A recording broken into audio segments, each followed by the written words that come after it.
The following podcast has been brought to you by Banter Club.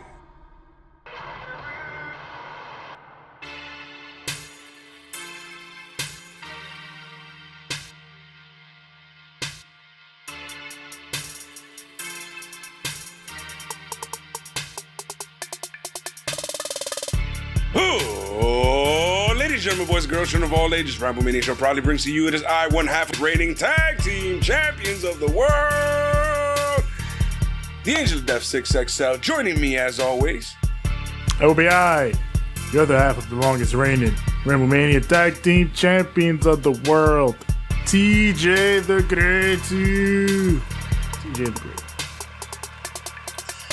And I am your 9-time Ramblemania heavyweight champion, Hazel the Iizombie. We, of course, are the Banter Club. We are here to discuss AEW Dynamite on the Hose Network. I've got hoes. Of course, I didn't play yesterday because I was listening to Afrobeat.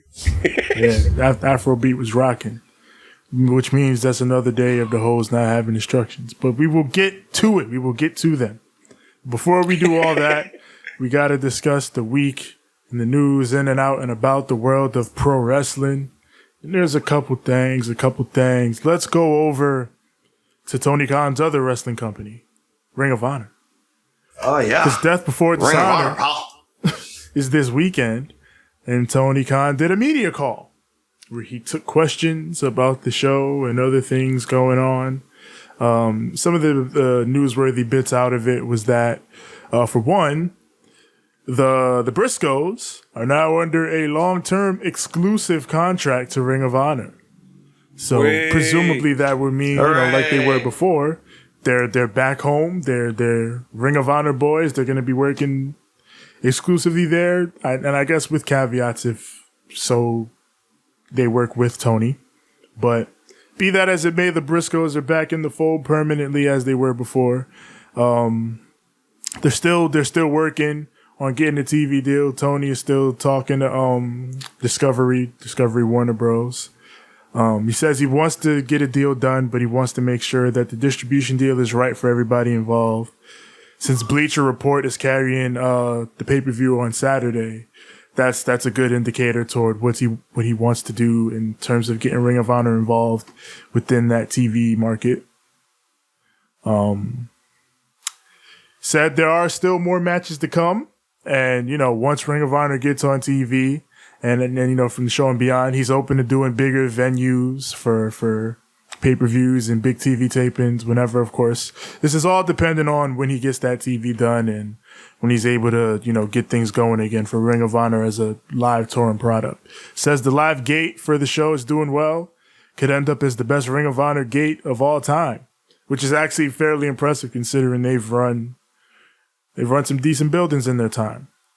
So let's talk about Kenny by God Omega. And indeed, a few AEW potential returns that may be in the works. Two in particular that have been missed in recent times. One is Kenny Omega, who, according to Dave Meltzer and Fightful, it looks like All Out may be the date that the Best Bout machine is back in the ring. It looks like that's what they're targeting for him. Fightful said that they were looking at trying to do Bucks and Kenny 6-man tag on that show. So interesting to see what that could potentially be, especially because from what it looks like is going on between BTE and the show and everything, it looks like we're working on a big elite reunion story. So it'll be interesting to see how that ends up by the time All Out comes around. CM Punk, the world champion of AEW. Yay! Yeah, it seems like he is also aiming at All Out as his potential return date. And of course, if he were to make that, it would most likely be in the unification title match against one Jon Moxley, who is the current interim AEW world champion. So if we have those two big returns for AEW All Out, it's going to be looking like a gigantic pay-per-view yet again. Fucking Chicago's going to get it. And, it is what it is. But, yeah. two big potential returns on the docket for the All Elite folks. And now, real quick, let's talk about the Double E. Oh no! I got some news. I got some news on that shit. Well, I also have some Impact news, but let's hear your news first. This is just about the ESPYs.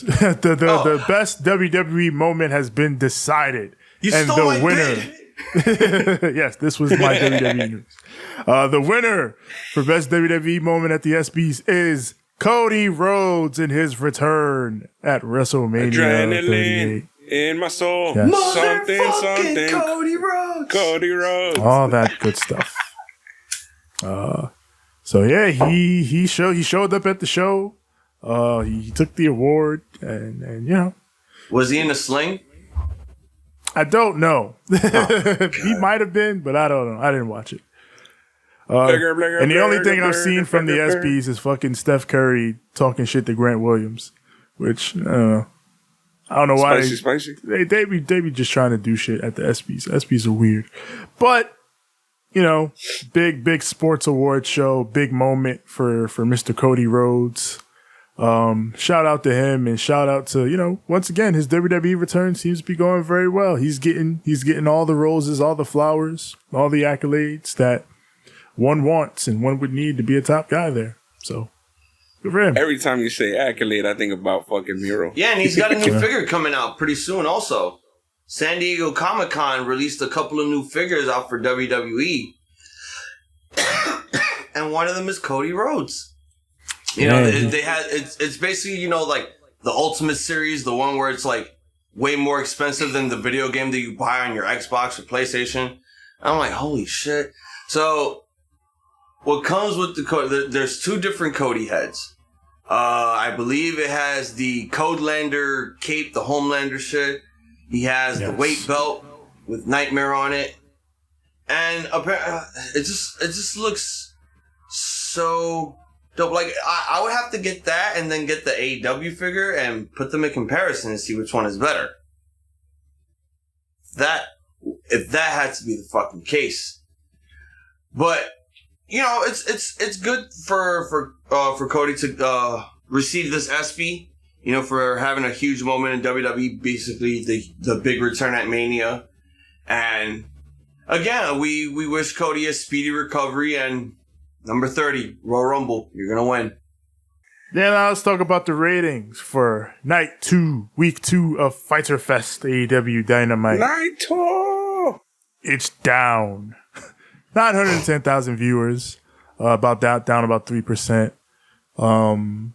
And a 3-2 in the 18 to 49 key demographic, which is, for the 5th week in a row, first on cable, number 1. So these numbers keep going down, but the rankings don't change. So, you know, that typically means, you know, cable is going down. And once again, it feels like a broken record at this point, but it's what we say every week. There are other things taking people's attention away from just sitting in front of the TV as the summer weeks go along. Yeah, summertime. It's going to be other shit going on. All right, look, one more thing before we get to the Dynamite.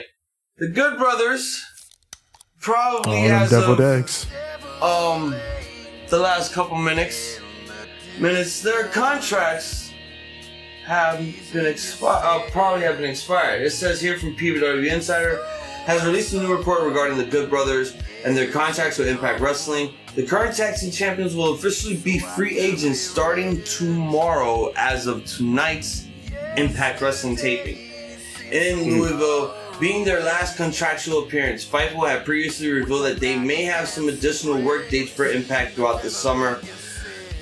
Something that the Insider also confirmed. The Good Brothers are expected to work, New Japan, and will only work additional Impact dates if it doesn't conflict with their New Japan commitments. However, if it is noted that since they'll be free agents, they can sign with any company if and when the deal is made. Remind you, these guys are still the Impact World Tag Team Champions. Mm-hmm. So, I mean, it sucks that that they're not going to be resigned, because holy shit, they had a really good run on Impact, and I felt like they could have kept it going a bit more by having Bullet Club grow stronger on Impact Wrestling, since not a lot of guys watch New Japan, or not a lot of people want to stay up at 3 o'clock in the morning at Eastern Standard Time to actually watch a New Japan show just for Bullet Club. That's what you got Impact for. That's what you had All Elite Wrestling for that time being. Mm-hmm. I hope that these motherfuckers don't have the Deviled Eggs theme song in fucking New Japan. Nah, they don't use that over there. No, they don't. They either come, I think they come out to Carl Anderson's old theme or the Bullet Club theme. Yeah, that's an good, Impact because song. for fuck's sake, man, I would hate to watch this show. If they leave Impact, Deviled Eggs is gone. Hyped. Well, I would be so hyped listening to FTR's like fire ass theme music, and then they Deviled Eggs. They may be leaving Impact, but the door is still open for them. Like they said, they have the opportunity to call them up and work additional dates if needed. That's what I was gonna depending say. on their New Japan schedule as well. Yeah, that's what I was gonna say. I think, and I could be wrong, but I get the vibe that this is them basically just, we're gonna make our own schedule now. A lot of guys do that nowadays in wrestling, where it's just like, all right, I ain't really trying to be under contract with the one particular company right now. I can do all my own business ventures. Like they got Talking Shop and all the other shit they do. And you do that and you do all your business ventures, and then you take your dates as you want to take them, and you sort of get to make your own money and work your own schedule and do it how you want to do it. A lot more wrestlers are getting into that type of thing nowadays. And I can see the Good Brothers going in that kind of direction. Yeah. Loy. It's more time. It's time for the Dynamite, actually. Let's do this. Oh.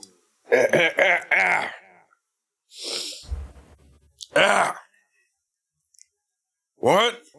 What? What, son? Are you ready? Yeah, I'm thinking I'm ready, What? son. What?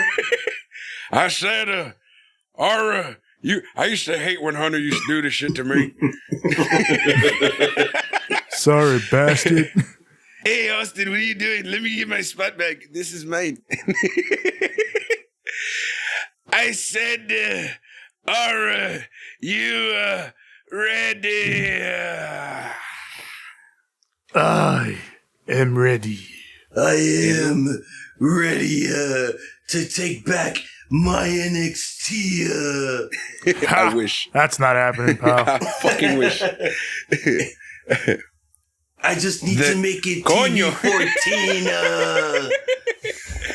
14. Then, for the thousands in attendance, when Hazel's ears thousands, and the millions watching at home. That's you. And for all the little stingers out there. What? Ah, the little stingers. Yeah, I got a Sting sticker on my phone. Ooh, let's get ready to banter. AEW Dynamite Fyter Fest Week 2 from Atlanta, Georgia. The A. They in the A. Yes, sir. Peace up. A-Town down. Yeah. For some reason, I this was one of those weeks where I realized, oh yeah, usually when they were in Atlanta, Cody did something crazy, but Cody don't work here no more. He jumped off the top of the cage and did Jumped a off the moonsault. cage. He went through the fucking flaming table with Andrade. Brandy had that look like, Jesus. Cody was a wild boy, man. I miss him sometimes, man. I really do. You miss Codelander? Hey, you should I watch miss the Codelander and this crazy WWE. bullshit, man. And I ain't watching that shit. Oh, Bailey He's might not be even there coming back. anyway. He's hurt. Bailey might be coming back, so yeah, you might be Oh, watching that's again. different. Yeah. We might have to see what's going on there. But we open this up with some real time beef. It is Darby Allin versus Brody King. Fucking Brody King hits the ring. Darby Allin comes down. He rushes this man off rip and almost instantly pays for it. he Brody eats him, King bro. grabs him like, fuck you thought was going on out here? And then throws this man. Oh my God. Brody brutalized this young man. We come out of the picture in picture. Darby's trying to crawl away. He's got his belt in his hand. And then he's outside of the ring. He wraps up Brody King's ankles, pulls him outside, and takes control. Finally, that's legal because he usually does that in regular matches. Or I feel like it should be a DQ, but it never is. But regardless, back in the ring, he splashes him in the corner, but Brody catches him, places him up top. Then the Tree of Woe gives him these mean chops. Yo, why the Tree of Woe sounds mad sad? It's a Tree of Woe. It's a sad situation. It's nasty work. I've been running through the 6 with my wolves.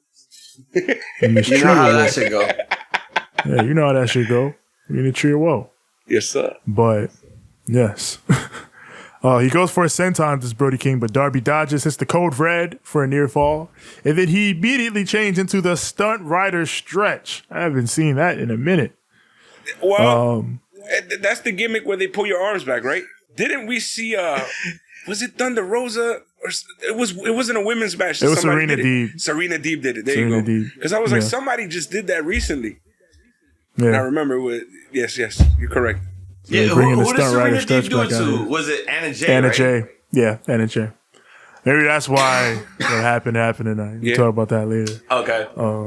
But, yeah, Darby locks in the rear naked choke, but Brody drives him into the corner. Head first, it looked nasty. They go up top. Darby goes for the stun dog over the apron, but Brody catches him and chokes him the fuck out. New style, just like he did in the Royal Rampage. And then he's like, count his ass out. And the ref counts. Darby gets back in at 9. So then Brody just is like, okay, die then. He lifts him up and murders him with a gonzo bomb. My God! Jesus Christ. For the 1, 2, and 3. Jesus Christ. Jesus Christ. Didn't he do it twice to him? He only did it once. My God. He was just pissed, bro. He did it that was shit. one of those, it was literally one of those gonzo bombs where it's like, yo, you really don't want to give up, motherfucker? Well, guess what? I'm gonna break your neck. Yes, it was a fuck you die gonzo bomb. He did that shit because he lost to Mox last week, so he was like, yeah, you fucking what? You fucking He was like, remember that Boondocks episode where Riley throws a chair in the middle of the crowd, they stop and they're like, I'm mad, and they just start fucking brawling. That's Brody King right there when he does the gonzo bomb to fucking Darby. I'm mad. Oh my God. Yeah, 2 weeks ago, this man lost to Moxley and took it personal. It's like, fuck you, Zangief. He's been fucked up. He's been fucked up ever since, bro. It's like, one thing it's like, fuck you, Zangief, with your final atomic busters and shit. That's exactly what that was. that move can kill you. That and the fucking vertebraker. True. Something that I noticed in the graphics in the beginning, when they were showing a clip of Dark Elevation, they had both the logos and basically all the different types of logos that they use usually are like preset with one in one corner, one in the other corner, right? So they had the AEW wrestling logo over the AEW Dynamite logo, and they had the AEW Dark Elevation logo above the Fyter Fest logo, and I found that hilarious. Like, how did you fuck that up so bad? This is Dark Elevation Fyter Fest. Don't you understand? I'm like, the fuck is this? Yeah. Like, they literally, like, I don't mean over as in like this. I mean over as in literally on top of the other graphic. Super. So it looked dumb as fuck. you know what made this whole event, the whole entire show, look dumb? Throughout the whole show, because I know we're going to get to the main event, but I want to talk about this now. Mm-hmm. Throughout the whole fucking show, there's a fucking shark cage hanging above the people. I'm like... It's Shark Week. Yes. Next week, Sunday starts Shark Week, I believe. Well, I know that, yeah, but it's just like, my mans... It's literally like right there where the people are, and like one little fuck up, that shit could just splat.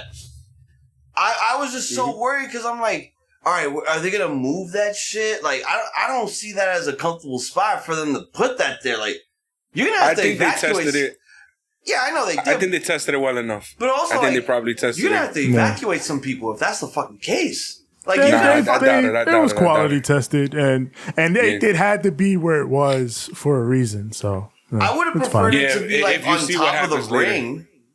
No, I know what happens later. No. Yeah, like that's why I'm saying, like, normally you would put it above the ring, but considering how the match went, it had to be where it was. Yep. Yeah. Yep. Because especially with all the shit going on, it was ridiculous. And then what you see, we'll talk about that later. Yeah, we'll talk about it later. Yes. But this shit ruled. Brody King killed Darby Allin. It was great. Then post match, he's going to continue the attack, but now it's Sting. Sting comes down for the save. He grabs Brody King, sets him up for the Scorpion Death Drop, but the lights go out, and when they come on, Malachi Black has arrived. And then Brody King just gets up and yokes Sting up, and Malachi missed this man. He hits them with the mist. But then, as Sting goes down, we hear the horns, and out comes Miro, the God Slayer himself. No, not Scott Steiner. Not Scott Steiner. Yeah, Miro. not Scott. Holler if you hear me. So Miro comes down and then just decides it's time for a cutscene. And he stares at the ring. I was like, oh, this is crazy. Fly ass shades too. Different color lenses. I'm like, what? Yep. And one black, one brown. And my whole question was, why are you out here? Well, he said he was coming for the House of Black. Just warning the niggas. But I feel like he should be like, I mean, he's the Redeemer. I don't feel like he should be teaming with anyone. I feel like he should be going after the House of Black just dolo. Well, he's not teaming with anybody. He didn't come out to help them. They was already dead. Yeah, he came out to let them know, like, yo, I'm watching. Now we got Tony with Cole Karter, who this was all 2 dimes on NXT. I didn't know who the fuck this I didn't know was. either, but the internet was like, yo, that was Tony D'Angelo's guy. He was sleeping with the fishes. So and I was like, oh, I'm on Kenny's show. I'm usually gonna be on Kenny's shows on Wednesday, doing live reactions for Dynamite. I'm watching this shit. I'm high as fuck off of this bud that I'm smoking right now, and I'm looking at this motherfucker like, don't I know you from somewhere? Like, wasn't you like I'm trying to put my finger like, and I'm like, oh, you're 2 dimes. You're the one that Tony D murdered off screen and got thrown in the fucking river and shit. I'm like, with the fishes. Yo, and I'm thinking, you know what he is, yo? You know what he is, yo? He's a Vince McMahon plant. Be careful. So, for everything, if you still didn't know, fucking Ricky Starks even says, yeah, last time we saw you, you were sleeping with the fishes. Now you swimming with sharks. Which I like that line. Hell yeah. And it happens to be, yo, everything was shark themed, bro. Yeah, Shark Week. This guy has such a 90s name. Like Karter with a K. Cole Karter. And then he says, Cole is like, hey, Ricky, your future is going to look real similar to your past when I beat you tonight. And Ricky's like, yeah, fuck out of here. And he walks away. I love Ricky's, charisma and this whole interview with Ricky. It was just like, you can't even fucking, you're not even on this man's level when it comes to the mic skills. You're getting there, but you're nowhere near there yet. Nah, Ricky live above the clouds. He's different. Ricky just knows how to deliver those swift lines, whether if it is to the wrestlers or sometimes to the crowd. Because this man, he'll be pulling some shit where it's just like, did you really need to say that to a fucking fan?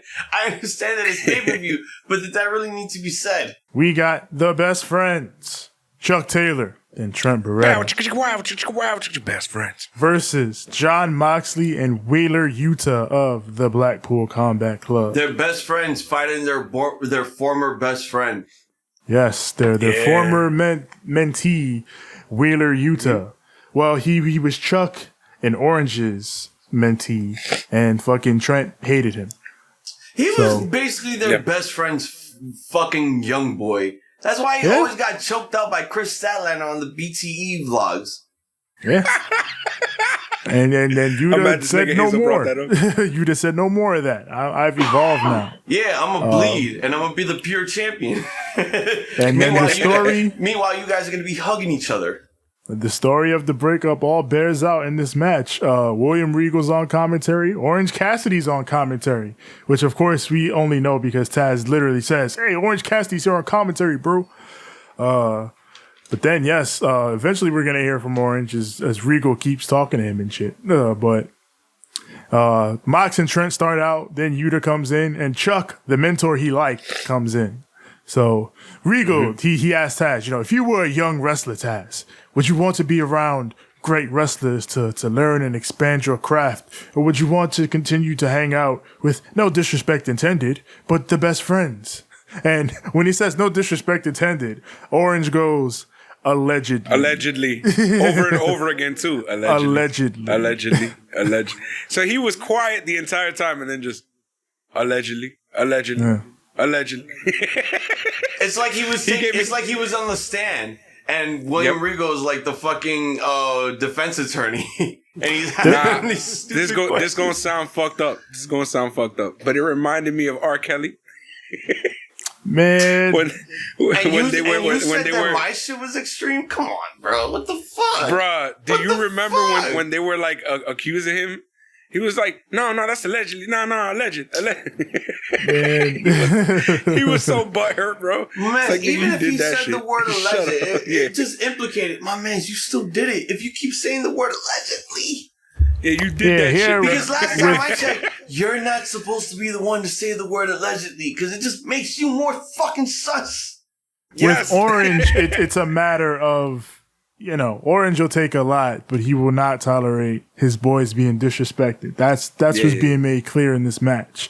Excalibur starts talking about all the techniques that Chuck and Orange have taught to Wheeler Yuta and passed on to him. And he's like, Orange, correct me if I'm wrong, that you guys have taught him all this. And Orange just goes, okay. We go to break. Fucking the camera is on Orange when Trent slaps the shit out of Wheeler Yuta, and the camera ended up missing it. We missed it, so they had to go back and show it on the replay. So then Trent comes in, he and Yuta start fucking brawling. Trent is stomping him out in the center of the ring, and Chuck comes in to break it up, but then Yuta cracks Chuck with a right hand, and now Chuck is like, all right, that's fucking enough out of you. And he starts to beat the shit out of Yuta. He throws him outside into the barricades. And then Mox is like, hey! And he starts to chase him around and he throws a chair at him. You leave my new son alone. He's my son now. We come back from commercial. Yuta's making a comeback on Chuck. And Daniel Garcia's in the back watching at an unnatural angle. As you would. As you do, I guess. Then Mox comes in, disposes of Chuck. Then Trent counters, springs out of the corner, but Mox hits a cutter for a near fall. And then Mox, shout out to Bryan Danielson, hits some Danielson stomps. Then they set up Trent, but Chuck cuts him off, hits the awful waffle on Mox. And then Yuta eats a pile driver for the 1-2. He got him. No. Best friends go for strong zero, but Yuta fights it off, hits Trent with a German suplex. And Trent fires back, hits Yuta with the crunchy boy for the 1-2. He got him. No. Mox breaks it up with the Regal knee. Then Yuta gets the choke. Mox gets the figure 4 on Trent outside. Chuck breaks it off with a capture suplex in the corner. Chuck goes for another awful waffle, but Yuta reverses into the seatbelt pin for the 1, 2, and 3. And as Orange Cassidy says on commentary, Chuck taught him that move. Yep, and he throws down the headset. Yeah, he was pissed off. That's the most pissed off I've ever heard Orange Cassidy. Chuck taught him that move. Slaps the fucking headphones down, aka drops the mic and walks off. That shit was gangster. Chuck Taylor must be a fan of Salute Your Shorts. All these fucking moves and that awful waffle shit. My God. Yes. I liked all this shit. I liked all the storytelling within this match of the best friends. I like how it gave credence to the best friend side of the story with Yuta. Because their whole point is, I get that you wanted to be a better wrestler, but man, it's not like we was just bullshitting with you. We taught you how to wrestle. And Yuta winning the match with a move that Chuck taught him and not a move that Mox or Danielson or Regal taught him. it goes to that point. Man, we was teaching you just fine, man. You switched up on us. So I like the storytelling element of that. I enjoyed it. I really did. I've really been enjoying Wheeler Yuta's run in Blackpool Combat, him being the pure champion. I can't wait to see him and Daniel Garcia duke it out for that pure championship. That's just going to be a show stealer. But I really enjoyed what they told here. You know, two best friends, you know, are about to fight their former best friend. Meanwhile, their former best friend just beat them in a fucking match in a move that they taught him how to do. So it's like, here's a taste of your own medicine. You taught me this move. Guess what? I'm finally going to utilize it and beat you with it. And I was actually impressed. I was like, I knew that Wheeler Yuta was going to get the win, but it was just also like, how was he going to get this win? And I'm happy that I'm happy that Excalibur was there because, yeah, he knows the history with the best friends and, you know, Wheeler and all that other stuff. That's why he brought up all that shit. And I was like, okay, so now I'm fully knowledged with everything that I need to know about what's going to happen here. Taz and Excalibur do a fucking Shark Week plug with Chompy the Shark. Taz is like, yo, bro, I'm scared of this guy, man. He's a shark. Where the hell is Shark Boy? I think it's Shark Boy in here for a fucking shark gimmick.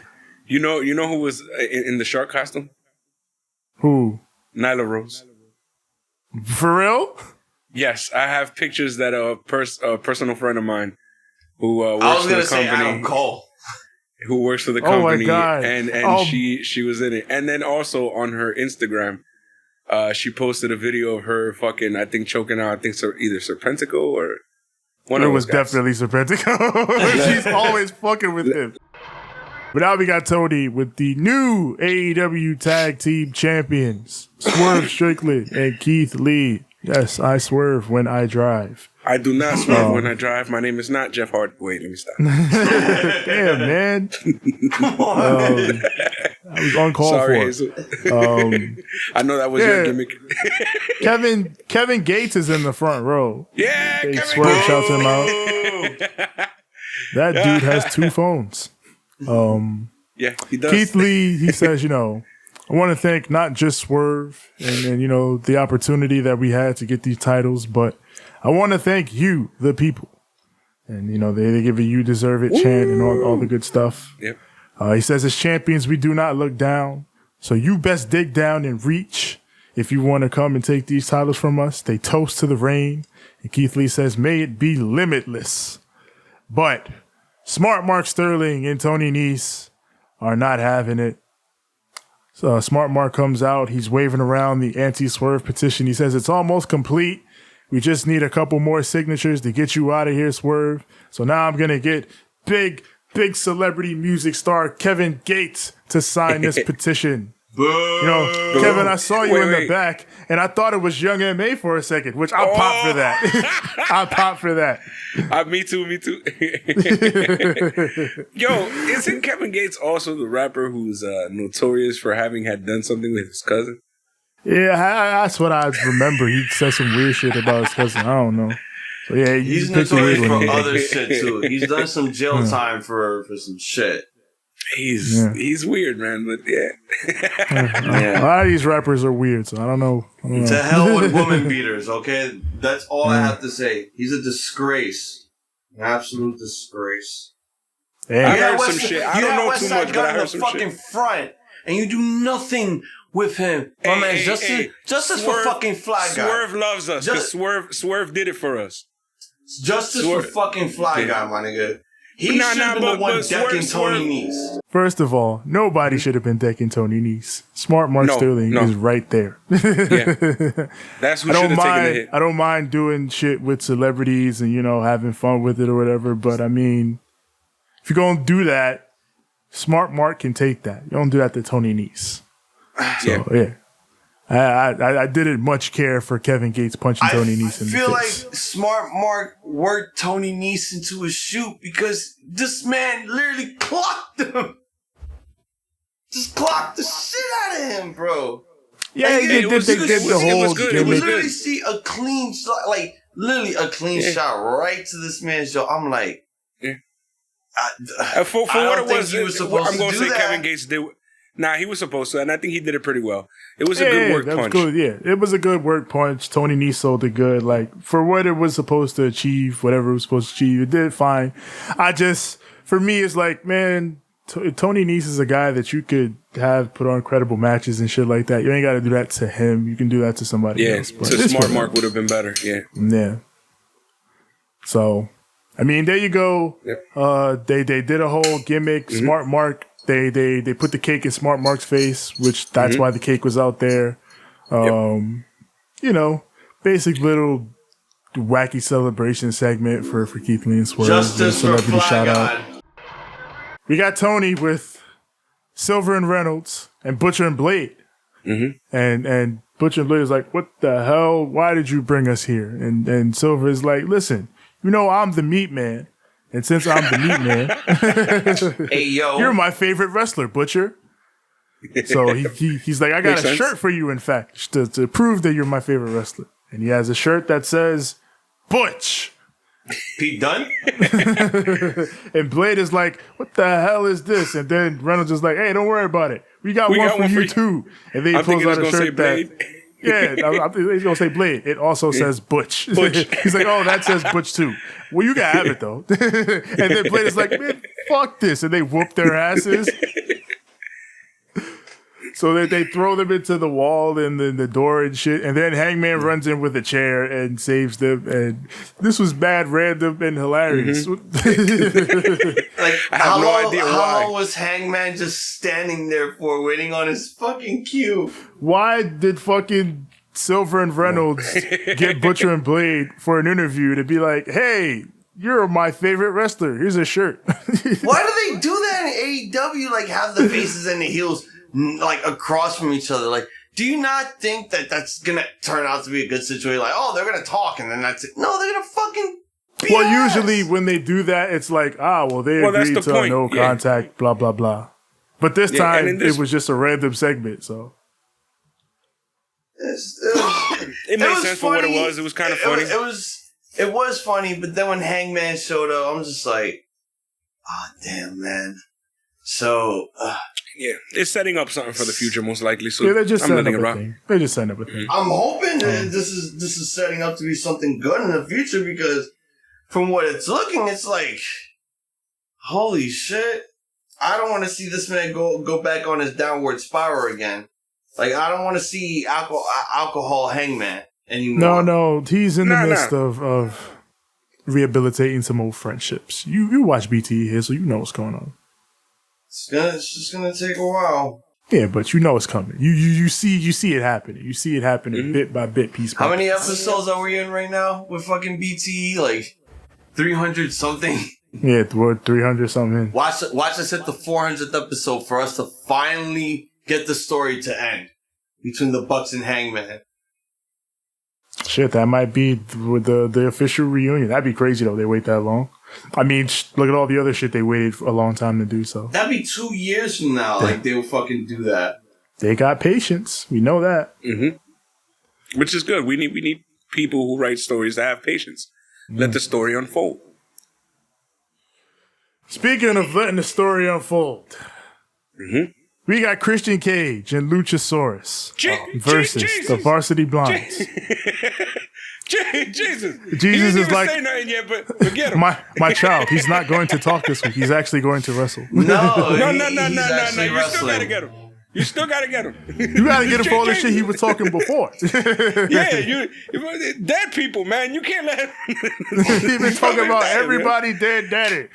Yeah, like what the fuck? You can't. You gotta handle that.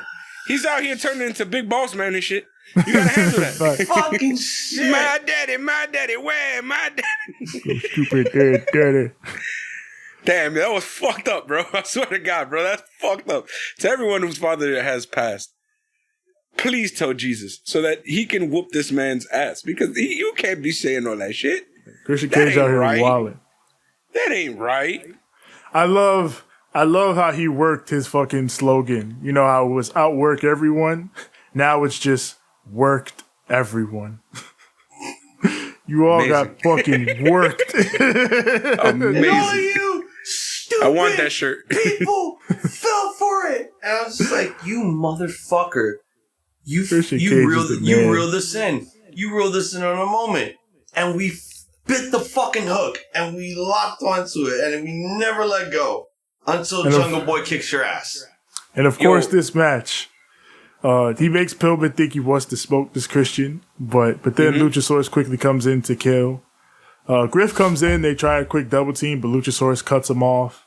He kills the blondes, hits the double choke slam, and then Christian tags in and picks up the pin, having done no work because, again, worked everyone.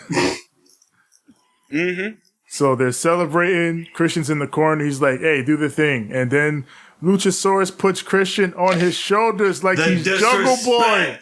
The disrespect. Which was disrespectful, man. Fucking music plays. Right? The Jungle Boy could take no more disrespect. He was like, all right, that's it.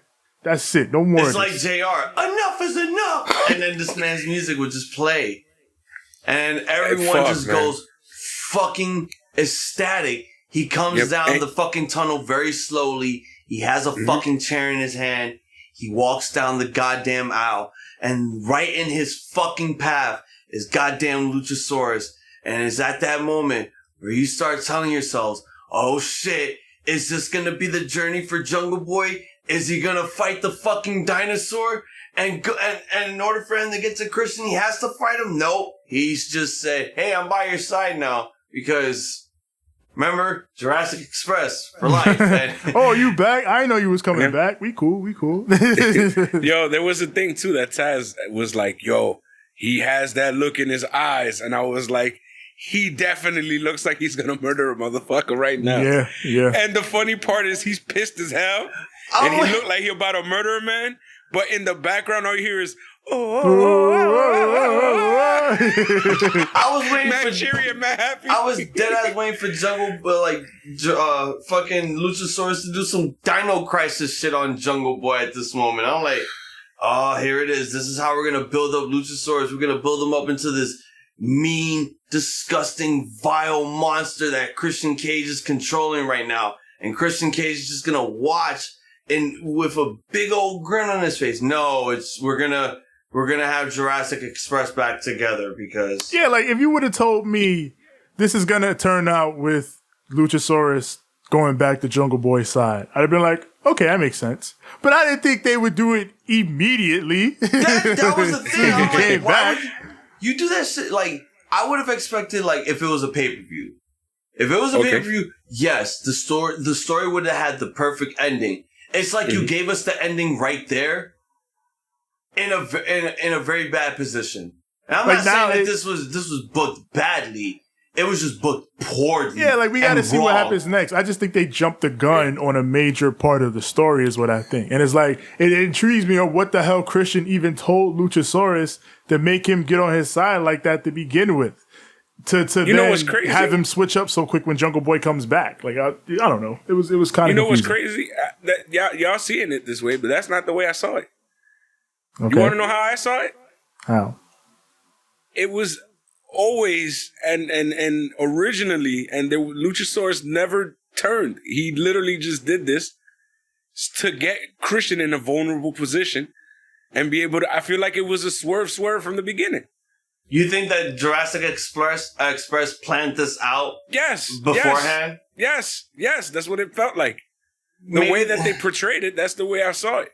That's the reason why when y'all were like, man, this shit don't make... I'm over here you know what, Six? You do have a point because... You may have a point, Six, because how many times have we watched AEW and when we see the Jurassic Express cut a promo or Christian Cage cut a promo for them, he's always throwing them in these, unfair scenarios where it's like they could just lose their fucking tag belts immediately. The ladder match... You saw Jungle Boy's expression like, all right, this is the last straw, bro. Like, who the fuck are you to be putting us in these type of scenarios? Like, we're the tag team champs. Last time I checked, we had another fucking guy with us, and you just took his fucking place.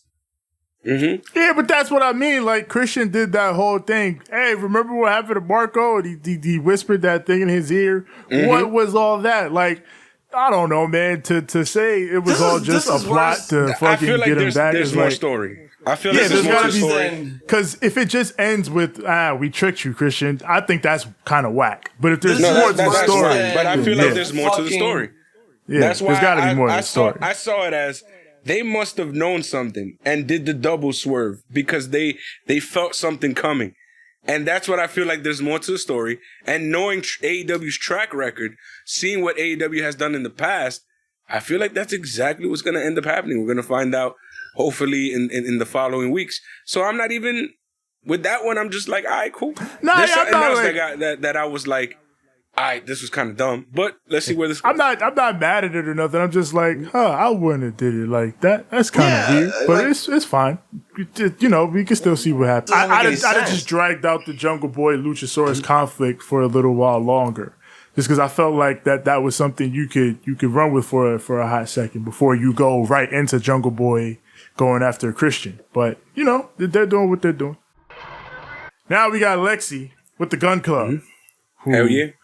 The Acclaim, they want to wrestle them in a match, but they're like, no, we're not gonna wrestle you because we carried you for months. We're tired of hearing you fucking talk about us in your raps. So you know what? We're not gonna take you on in a wrestling match, but Max Caster, I'll take you on one-on-one in a rap battle. So on Rampage, it's gonna be fucking Austin Gunn versus Max Caster in a rap battle. Ew. Yo, listen, JR's gonna be there because he does Rampage now. Yes, I know, but ew. Listen. This is gonna be bad. This is gonna be very bad. It's either gonna be bad or very, very funny. When he started like saying, I'm rapping already, I'm like, oh, God, no. Oh, God, no. no, this is gonna be no. They should have done Keith Lee versus fucking at this point with the Acclaim, like, because it's like, bro, this man is not a rapper, bro. No, fuck that. Just give us Swerve versus Max Caster. That's what I'm saying. Something like that. Just give us that. Somebody who actually raps, because it would be fun. Because fucking God knows Keith Lee raps, Swerve raps. You got a few other guys in there that could probably spit some bars, but for fuck's sake, god damn. Well, this is going to be an obvious comedy segment, whatever, so I don't know. Scissor him, daddy ass. Scissors. Listen, I'm here. It's hour 2. It's the the gym power hour. There you go. The Jim Ross power hour. He's here, by God. And he's here to call all 2 dimes in the FTW Championship. FTW Championship is on the line. Cole Karter takes on Absolute Ricky Starks. The crowd is loving Ricky Starks. It might be time to flip the switch. Did you hear Jim on commentary when it comes to Ricky Starks? Put him over. He loved him, bro. He was like, to me, he's pretty Ricky, and pretty Ricky is pretty good. He sees money in Ricky Starks. It's just me too. We gotta start doing other things with him other than him having the FTW World Title. He can be like the next Rock, bro. I swear to God, he can. That's why I'm hoping Danhausen beats him next week. Oh yes, Danhausen. But let's do this match. We're gonna talk about that later. Shut up. Because I want to say something that just killed me. Go ahead. Carter cuts this dude off. Ricky powders into the pit. We come out. Cole Karter makes a comeback. He goes for a suplex, but Starks reverses. Goes for the Rochambeau, but Carter ducks it. And then Ricky hits the spear. And then he hits a jumping TKO, this Cole Karter. And then he goes trying to steal my shit. Yeah, the fucking He'll put you in a fireman's carry, and then once he does this, he'll jump. Does like a cutter modification. Now it's jumping that's TKO. The thing. He don't do it the way I do it, because I do the jumping TKO, but I land on my ass. He landed on his back. Yeah, he just went straight out. Which I was like, hey, hey. Oh, okay. And then he goes for a 450, like but stealing my shit. the 450 misses, and Ricky Starks hits him with the spear, and that gets the 1, 2, and 3. Absolutely. Post-match, Ricky gets on the mic. He says, I got a little more in the tank, so you know what? It's time to keep this going. I want another challenge for my FTW Championship. We can do it right now. Get somebody out here, and we gonna run another challenge. And then we get the music of Danhausen. Danhausen is here. Danhausen. He says, he heard you have an open challenge thing for that FTW championship. So Danhausen wants a match with you, Ricky Starks. And Rick is like, whoa. We ain't doing that right now. We can do it next week. Which the crowd baby. egregiously booed to. Yeah, the crowd booed. And then Ricky was like, hey, y'all can watch it on TV. It's all right. So, yes, he's like, next week, it's going to be Ricky Starks defending the FCW World Championship against Danhausen. Danhausen. No, yo, when the he crowd did it, audibly popped for his impersonation. He sounded just like him, which was creepy. He been chilling with his man very too nice. much. Very evil. By the way, do you like some Danhausen? Speaking of, I really like that Jim Ross is pointing out the lineage of, and Taz as well, the lineage of the FTW title. They talked about Taz having it, Sabu having it, Brian Cage having it, and now Ricky Starks, which is amazing that they even brought up all those guys. Yeah. Yeah, here JR Brian Cage, yeah, Sabu won that, didn't he? I was like, what the hell? Yeah, I mean, I think... Good shit, Jim. Yeah, Sabu did win that belt, but I don't think it was the one that had Taz's name on it. I think it was the Winged Eagle one, the orange one. Yeah. I know what you're talking about. Yeah, I think that's the one that he won. Yeah, he took that. He took that original that one, yeah. orange one and then taped the fucking Sabu on it. Yeah. Damn, but that was years ago. Like, my word! I found out that FTW title was basically they didn't have money to pay for a custom made belt, so they just took the old school, what used to be the television title, and just called it the FTW title. Fuck it. I believe it. I'm like, good shit. Yeah, it was. You're right. Now we got Tony with Athena, Kris Statlander, and Willow Nightingale. I ain't gonna lie to you, it's looking kind of thick in here right now. I can't even lie to you. Definitely. Willow is very excited to crush some baddies. Always. She's like, yo, put it in. We Always. gonna crush them right now. Go team. And Athena's like, all right, shit, let's go. Kris Statlander is like, okay, let's do it. I gotta get pep in your step. I gotta match Willow's energy. Hell yeah. Athena was more like, hey, it would be nice if I was walking around with that TNT title and you with that AEW women's title. Just saying. And then Kris Statlander's like, I like the sound of that.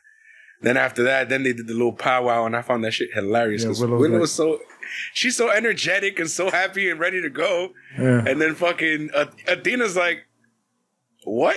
And then Kris Statlander's like, fuck it, let's just...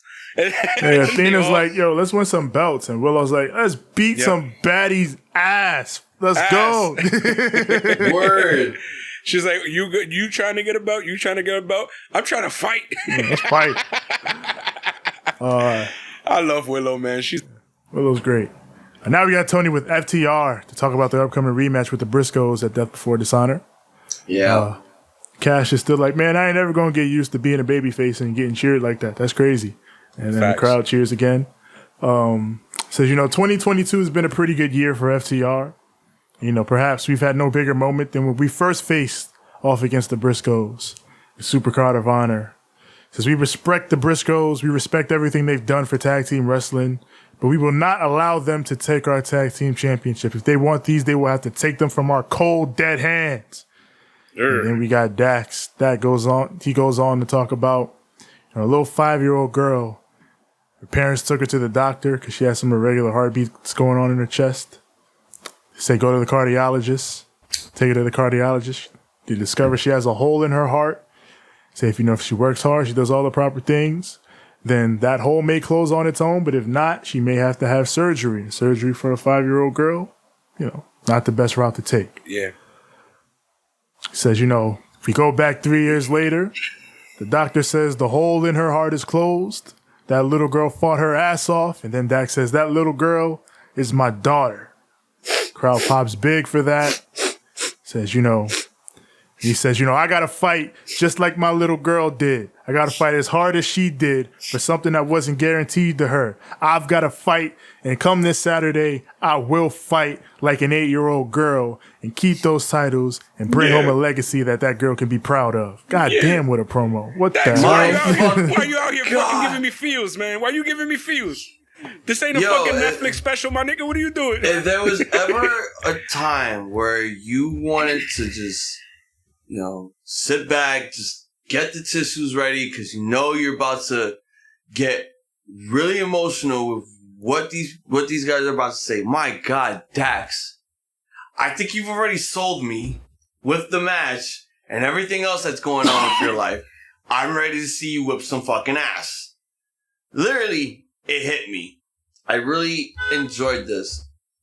When he told the story about his daughter and the heart thing, I almost shed a tear or two a bit. I tried to hold it in because I'm like, I'm not gonna fuck her on camera. This is crazy. It was so touching. It was moving. And not only that, it was basically like, this was quite possibly one of the best promos. Take that, Paul Heyman. I don't think you can top what the hell Dax did here. Holy shit. That is storytelling. That is how you sell tickets. Mm-hmm. That is how you build up a fucking rivalry. Honestly, that's how you cut a promo, with bullet points, not a fucking 2-page script that everyone has to memorize. All right. Well, that was real. That came from Dax's heart. So you can't script that. You can't manufacture that kind of emotion or content. So that's what makes it work. We got Lexi with Jay Lethal, Sonjay Dutt, Satnam Singh. Fucking Sonjay has on a shark hat. Where is Shark Boy? Why is Shark Boy not involved in any of these Shark Week shenanigans? Right here, Ted. Right here, Ted. Where is Shark Boy? Give me a shell, yeah, god damn it. Shell, yeah. Shell, yeah. What's going on? But yeah, Christopher Daniels walks up. He wants a match with Jay Lethal on Rampage, and he will get a match with Jay Lethal on Rampage. And Satnam Singh is chilling. This is the first time that we're going to see Christopher Daniels wrestle since the super kick incident with his eye. No, he's wrestled since then. He wrestled Danielson on Dynamite. Yes. Oh, yeah, I forgot. Yeah, and he's been on Dark a few times. But yeah, he's been wrestling. Shit, he's been in Impact. Daniels has been out here. No, but I'm talking about in AEW. Oh, he's been in AEW. Too. No, he's been going. But now we got Willow Nightingale and Athena versus Jade Cargill and Kiera Hogan. And at ringside, sitting next to Stokely Hathaway, is one Jermaine Dupri, Mr. So-So Death himself. Justice for fucking Fly Guy, bro. The former Mr. Janet Jackson. Yeah. I was going to say that. Hey, listen, that man got Janet Jackson. So. Hell yeah, he did that shit. I was praying to God that Stokely was going to hit him with a Janet Jackson knife, but he did it. Oh, man. By the way, we got our best... entourage in an award show version of JD, because he just stood there and didn't say a damn thing. Yeah. Kiera tries to take down Willow with the double leg takedown, but Willow slips out of it, hits her with the big crossbody, and then she scoop slams Athena onto Kiera Hogan. Athena takes Jade off the apron. Willow follows with a big ass senton to the floor. And then Athena follows up with a big dive outside as we go to Pip. During Pip, fucking JR is talking about Jade. He's like, she's out there acting cool. Yeah, I know. I'm the bitch. I'm that bitch. I'm a bitch. Jim Ross's go-to. JR just going off. He been hanging out with too many hood motherfuckers, bro. Because they've been teaching him too much. Yeah, I mean, come on. Did you not see his tweet about what he thought about Natty? All he said in the bottom was... Jenny. No, he said that's a Natty. He said it's a Natty. He said that to Natty about Jenny. But it was about Jenny. Yeah, it was about Jenny. I wish she was a bit older. I'm like, damn, Jim, what the He living his best life. Let him rock. At least he said that he wishes she was older. I'm letting him Let rock. him rock. At least he shot his shot. Damn, He shot his bro. shot. I respect it. I respect that man. Jesus. Shoot. He's an older gentleman. He lost his wife in a horrific situation. And like, let him be. He's sad and lonely. Let him fucking have fun. And look at say some Jenny. shit. You don't like Jenny. Don't make a nigga want to shoot. Hell yeah. Shot. And she a grown ass woman too. Like, it's not like she a little kid. You feel me? Like, it's not like he doing something fucked up. Like, she a grown ass woman. And even then, he said, "I wish she was a little older." So it's like, leave that man alone. He was just trying to be compatible. I want to take Jenny her will out make to a the nigga steakhouse. want to empty Oklahoma. they fucking wallets for her and shit. Like, no. he might have to subscribe to the OnlyFans. Leave Jim alone, and what he does in his own life is his own thing, man. He ain't hurting nobody. Nobody. If he do that, I ain't knocking it. I'm not knocking it at all. Willow gets the hot tag, hits the spine buster, but Jade breaks it up. And now it's her and Athena, and the crowd is hot for Jade and Athena. Athena hits this big meteor, sends Jade outside, but Stoke interferes. Jade boots her into the steps. Then she goes in. Willow tries to roll her up, and they have a quick exchange. But then Jade hits Jaded on Willow for the 1, 2, and 3. Jade gets the win. But I thought Athena was really fucking good anchoring this match, man. Like, she just gets it in every sense of the word. She knows how to fucking work. And it's like we talked about last week with girls with experience that are going to be able to work with the younger crop of women and elevate them. Athena is like the perfect example of that. And she showed it in this match. I didn't really get to see this match at all. I had to take care of some shit. I was hungry. And I think I was too stoned.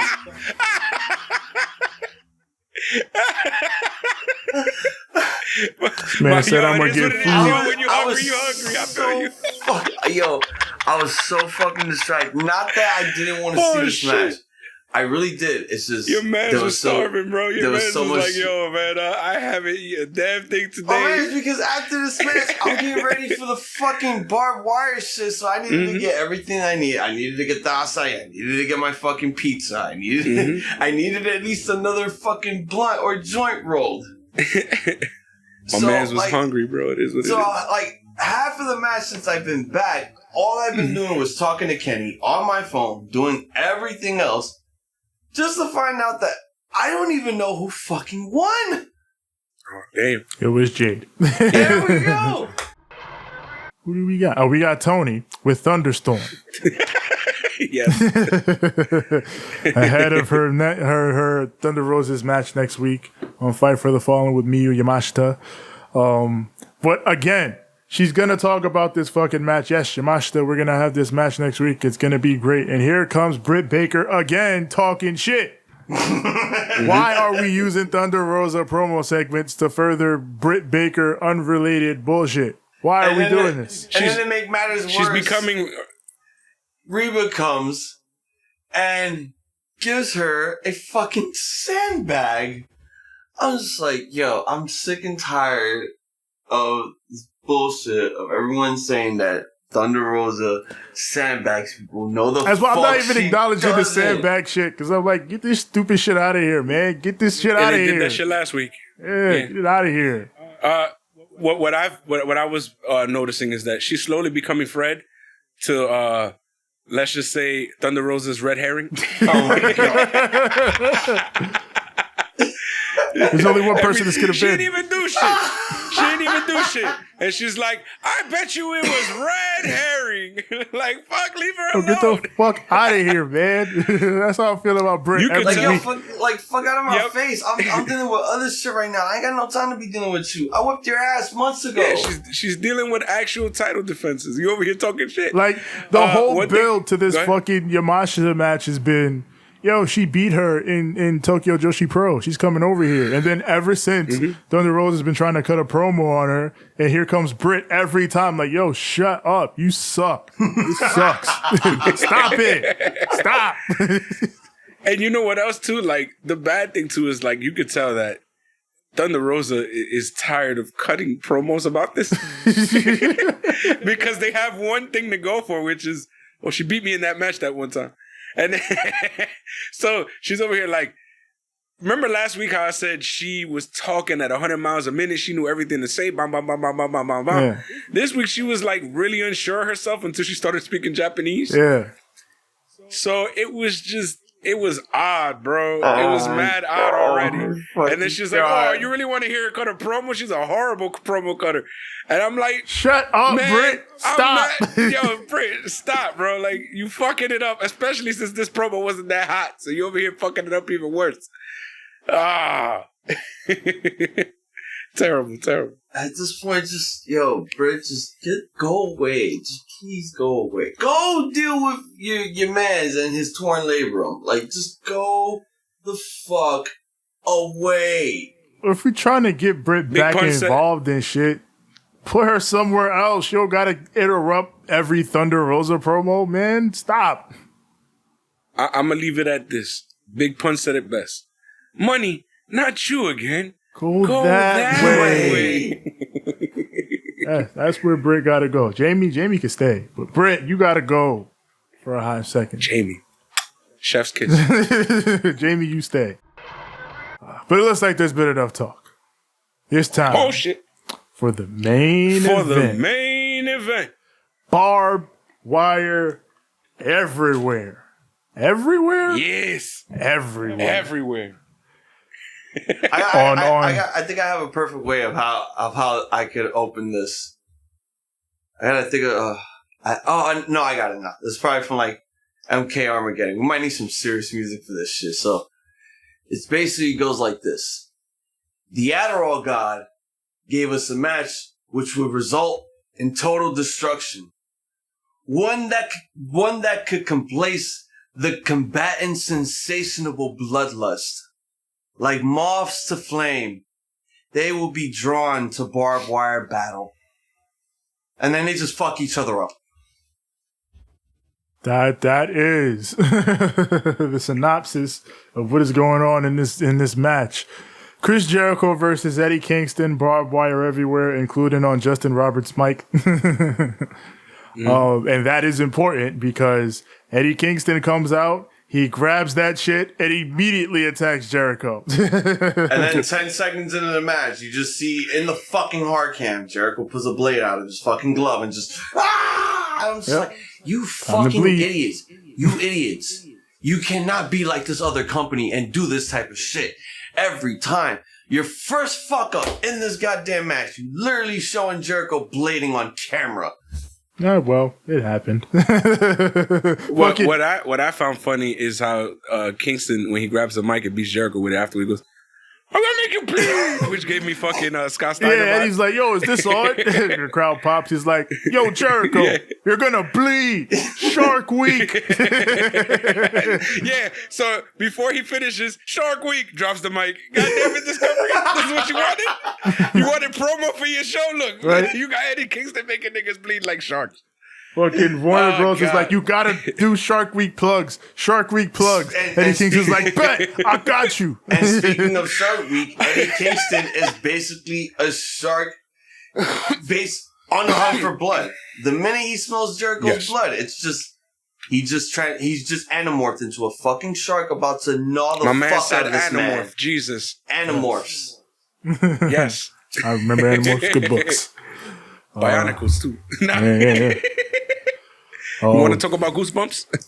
Dun, dun, dun, dun, dun. That's my shit. Harry Potter? Are you afraid of the dark? All that good shit.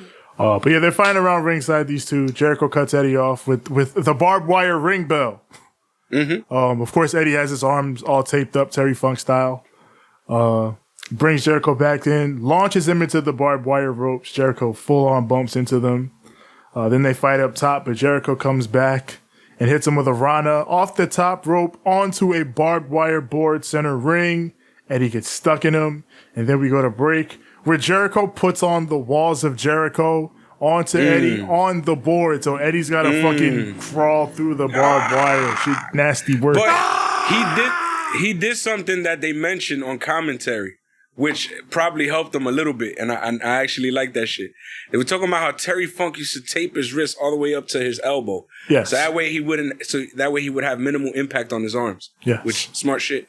Yes. So, again, they're trading center ring. Jericho again gets thrown into the barbed wire ropes. And then fucking he crotches Jericho on the top rope to Eddie, and Jericho's got to fucking fall to the side because you do not want to fall on barbed wire nuts first. Yeah. Yeah. You will tear a sack. Yeah. So Eddie gets Jericho on the apron, suplexes him through the barbed wire table at ringside. Ruby has permanent NXT face. Poor Ruby Soho. Yes. And here is where the fuckery begins. And here's where the downside begins, because when the Jazz came out and they were put into the shark cage, and I noticed two things. One, that Sammy Guevara and Ty Conti were not there, and that Ruby Soho was controlling the cage. So everyone can fucking go right through the fucking shark cage, like knife through butter. Wait. Yeah, technically that didn't matter because they were in the air. So, but that's the two things I noticed. Sammy and Ty aren't there, and Ruby has the control. So that's when I know, okay, so Ty Conti's probably coming out to beat up Ruby to get the controls, and she's going to let them out. And sure enough, here comes Ty Conti to beat up Ruby Soho and get the controller to let the Jazz out. I knew it was coming. Yep. So she guessed the keys, but I guess it was the wrong keys. Yeah, she was fumbling with the damn keys for a second. Then Anna Jay comes out, and she's like, what the hell are you doing, Ty Conti? You cut out this nonsense right now. And then she turns around, she looks at Ruby Soho, and then she knocks out Ruby Soho. Anna Jay. Anna. No, Anna. Did us dirty. She did us dirty. She turned diddler. And then Anna gets the controller, and now the Jazz is free because they just fucking decide we cannot wait for this girl to open this door. We're just going to go through the bars. We're on the ground now. She kept trying with the damn key, but you know, it's crazy. She brought the shark cage down because God knows that if they would have tried to pull what they pulled from up there, they probably would have busted their ass. Yeah, like that's why it works that they still had to at least bring them down from being hung up in the air so that they could get out the cage. They didn't necessarily need the key. So it was a mess, and it just gets messier. Yep. Thank God they didn't have Ricochet in that bitch, because you know he would have found the weight. Oh Lord. Or Kofi too. Yeah. So the Jazz is free. They hit the ring. They're beating down Eddie. But then the BCC hit the ringside. So it's all smoke, all WCW style. Everybody's fighting. Then Ortiz cracks Jericho with the mad ball. Exploder through the table. 1, 2, he got him. No. Jericho kicks out. Then Jericho hits the code breaker. He covers for a near fall. And then he goes for a lion salt. But Eddie gets the chair, throws the chair, hits Jericho in the knee, then cracks him with the Hurricane for the 1, 2. He got him. No. And then he goes under the ring. He grabs some razor wire, and then he puts it around Jericho, his arm and everything, puts Jericho in the stretch plum. And as Jericho's about to tap, here comes Sammy Guevara. And they get Eddie, and they set him up for the Judas effect. They fuck up this entire damn sequence because they mistimed it.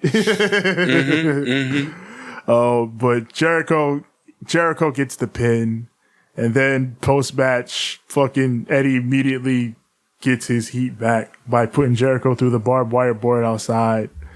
I like this match. I did not like all the fuckery, and I hated the finish. Yep. So let me talk about this right quick. Let me crack my back and all that. Bro, what the fuck was this finish?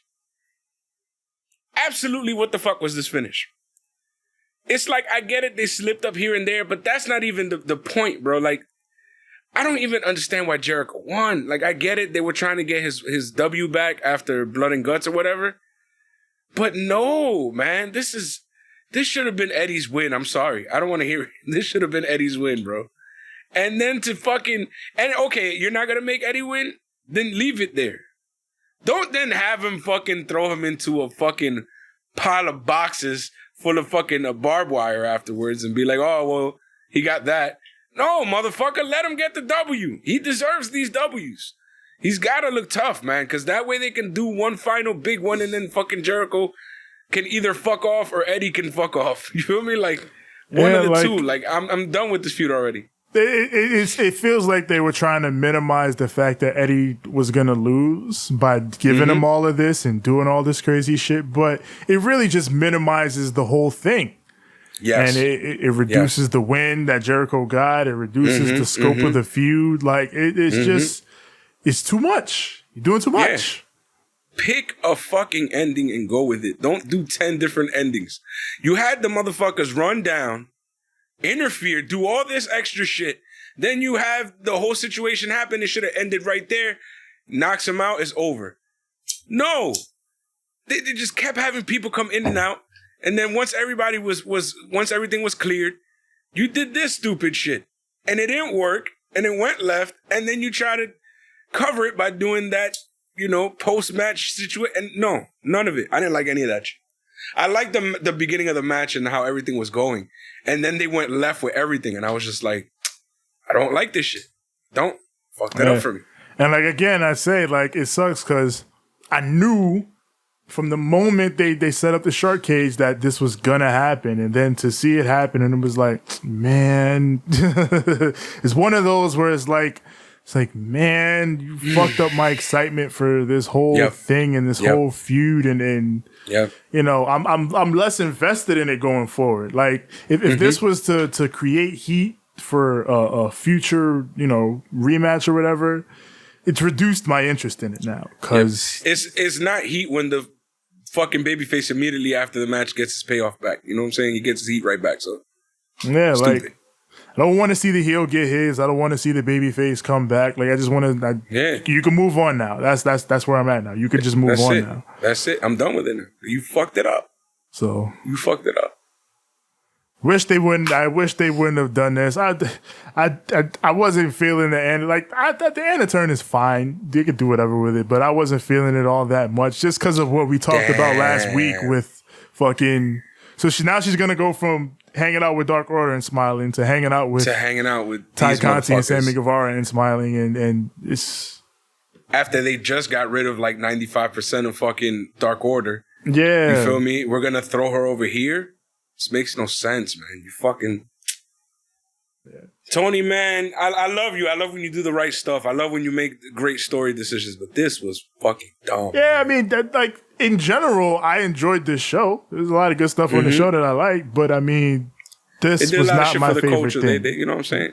Yeah, we had Jermaine Dupri on this show. What the hell going on? Yeah, exactly. You feel me? As a rapper and somebody from the hoods and a man of color and all that good stuff.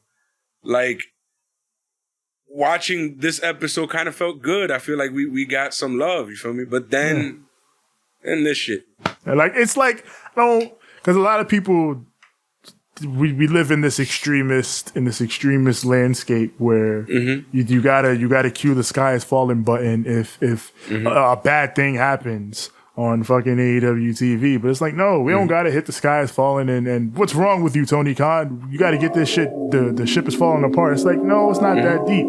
It's just, they did a couple things here that I wasn't particularly fond of, and I think that they can do better on. There's nothing wrong with a little criticism on a show that you can overall say, yo, I like this show. Because I did like this show. It was a decent show. It's just, like you said, there's certain points where they could have done that better.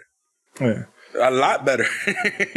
So you kind of ruined some stuff for me here, Yeah, like Britt Baker, go over there for a minute, hang out, chill out, stop talking so much. Let's get this right with Jericho and Eddie and the Jazz. Less is more when it comes to those types of things. You know what I'm saying? But I mean, keep doing what you're doing with fucking Wheeler Yuta and the best friends and all that. Keep that going. Yeah. Wait, are we done? I didn't even get to talk about the damn match. I'm waiting for you guys to finish. I'm gonna give you floor in a second. I'm just saying, just keep. I'm saying, keep all the good shit you got going, but fix all these little things, and there you go. So that's all I was saying. My word.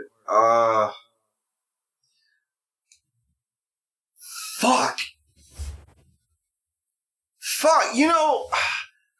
I watch so much deathmatch shit.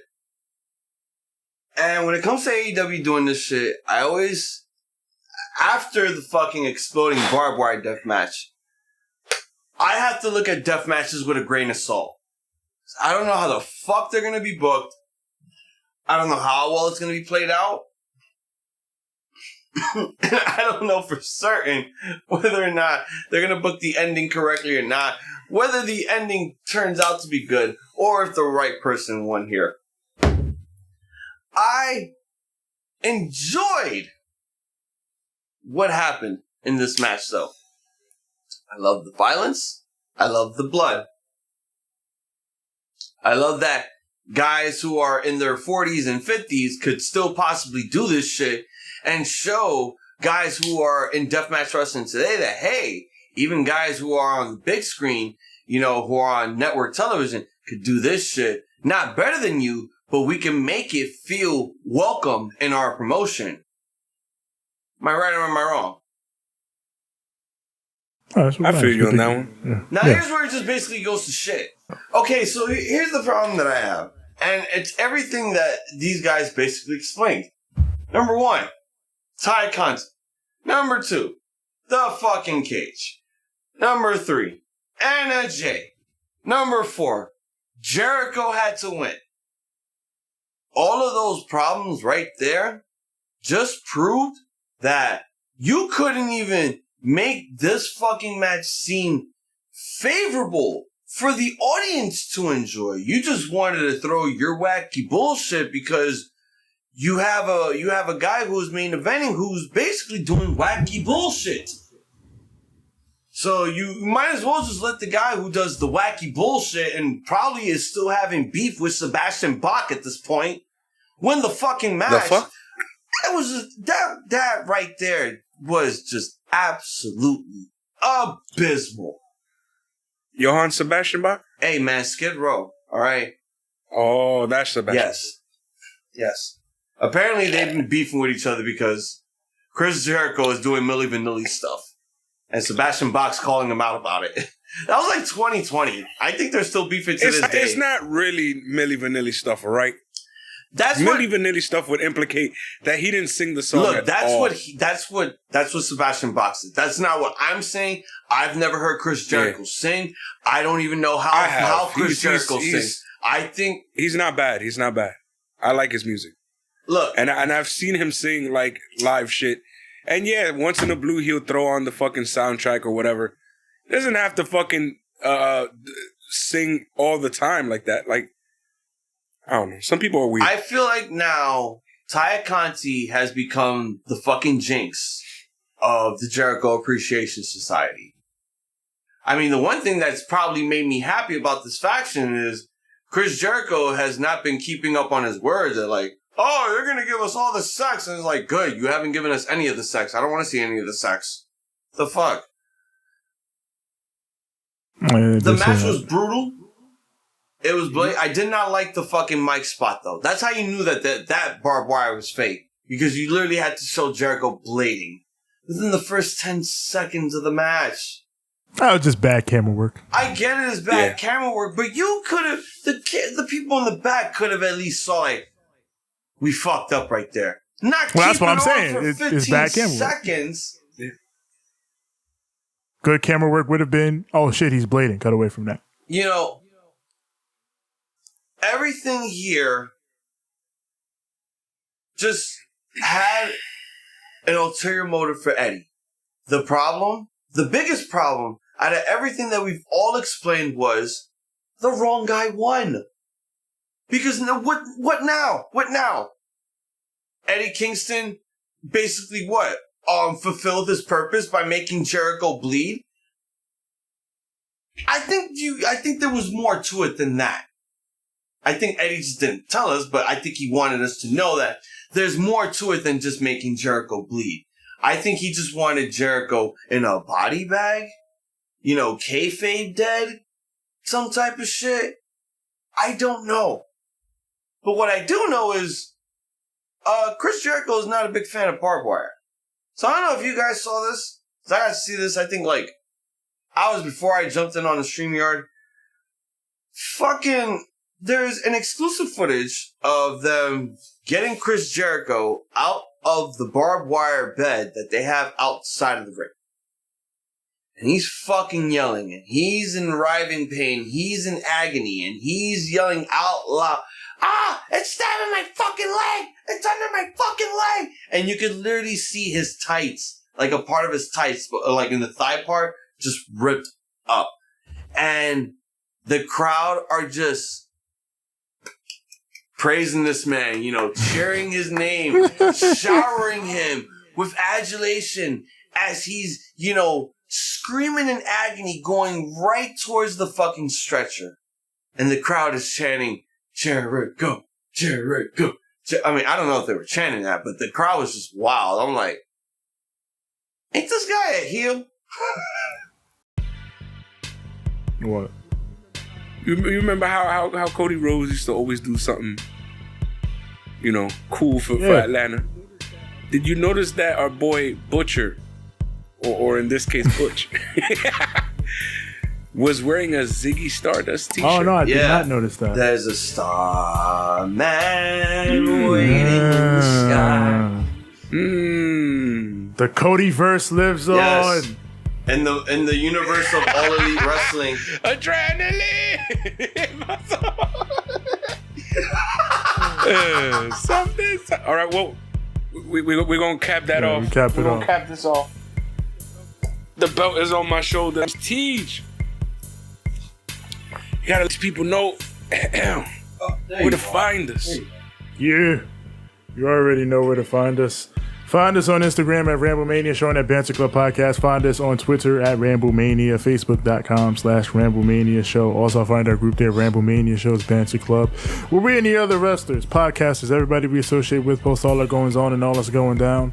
As far as audio goes, wherever audio is found, that's Apple Podcasts, Google Podcasts, Spotify, Stitcher, Anchor, TuneIn, Overcast. Everywhere your podcasts are found, search Ramblemania Show or Banter Club. As far as the visuals go, we're on Spotify video, twitch.tv/Ramblemania Show.